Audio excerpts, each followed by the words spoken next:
எல்லாரும் வந்து நல்ல ஒரு ப்ராமிசிங் ஆர்டிஸ்டாக இருக்காங்க. தம்பி ஆனந்தராஜ், தம்பி சுந்தர், 2 பேர் பாருங்கள், என்ன ஏஜ் ஆனாலும் முடி கொட்டாமல் அப்படியே இருக்கிறாங்க. இல்லை, இந்த ஏஜில் அந்த அளவுக்கு பாருங்க, சுந்தருக்கு அப்படியே இருக்குது, அவருக்கு அப்படியே இருக்குதா? இந்த விக்குன்னு ஒன்று கண்டுபிடிக்கலன்னு வைக்கல, நாங்கெல்லாம் மணப்பாறை பாடு கட்டி பாய வர ஏறு பூட்டிட்டு நாடு சத்யராஜ்.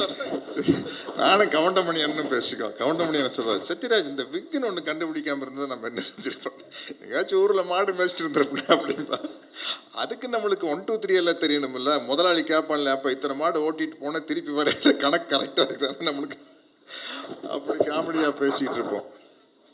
அதனால் என்ன, இந்த படத்தில் நலன் வந்து இதை வந்து இந்த படத்தை வேற மாதிரி டீல் பண்ணியிருக்கிறார். அதாவது தலைவர் பேர் வச்சுட்டு புரட்சி தலைவர் பேர் எடுக்கிற படம் வந்து ஒரு பழைய மாதிரி இருந்துருமோ அப்படிங்கிறதே இல்லாமல், இன்னைக்கு மாடர்னாக நம்ம ஜென்சி கிட்ஸ்ன்னு சொல்கிறோம் இல்லையா, அவங்க ரசிக்கிற மாதிரி ஒரு படத்தை எடுத்துட்டாரு. இதில் நடந்த காமெடியான விஷயத்தை மட்டும் ஒன்று சொல்லிடுறேன். என்ன, படம் வந்து டெஃபினட்டாக ஜெயிக்கும் அப்படிங்கிற நம்பிக்கை எனக்கு இருக்குது. நான் சினிமாவில் நடிக்க வந்தப்போ கிட்டத்தட்ட ஆச்சு, ஒரு 50 வருஷம் ஆச்சு. நான் 78 முதல் படம் வந்தது. பல்லு எனக்கு இப்போவே பெருசாக, அப்போ ரொம்ப பெருசாக இருக்கும். இப்போ கொஞ்சம் வயசானங்காட்டி அப்படியே அந்த முகத்து சதையெல்லாம் இறங்கல, மேல் உதடும் கொஞ்சம் இறங்கி பல்ல மூடிட்டு இருக்குது. இல்லாட்டி அப்பெல்லாம் இந்த அளவுக்கு இருக்கும்.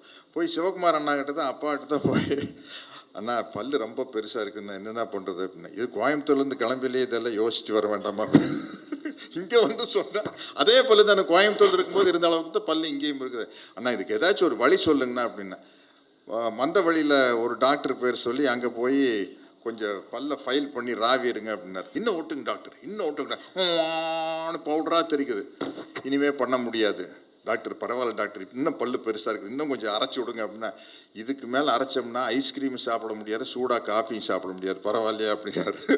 பரவாயில்ல டாக்டர் பண்ணுங்க, இதுக்கு மேலே பண்ண மாட்டேன் அப்படின்ட்டார்.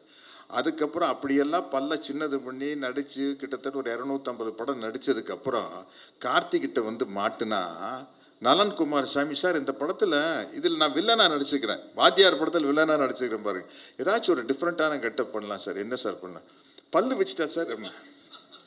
சார் 50 வருஷத்துக்கு முன்னாடி இந்த பல்லு சைஸு குறைச்சிட்டா சார் நடிக்கவே வந்தேன், பல்லு வைக்கிறதுனா சார் சின்ன பல்லு பாரு, கார்த்திகெல்லாம் வைக்கலாம், கார்த்திக் வைக்கலாம், கமல் சார் தான் ஃபஸ்ட்டு வச்சார், கல்யாண ராமன் தான் ஃபஸ்ட்டு கமல் சார் பல்லு வச்சார்னா, கமல் சாருக்கெல்லாம் சின்ன பல்லுங்க போது அதுக்கு மேலே ஃபிக்ஸ் பண்ணால் அந்த பெரிய, நம்மளுக்கு ஏற்கனவே மாட்டு பல்லு மாதிரி இருக்குது, இதுக்கு மேலே ஒரு பெரிய பல்லை எப்படி வைக்கிறதுன்னு சொல்லி கேட்டேன். இல்லை சார் அது பண்ணிடலான்னு சொல்லி அப்படி ஒரு பல்லை வச்சுட்டு நடிச்சுக்கிறேன்.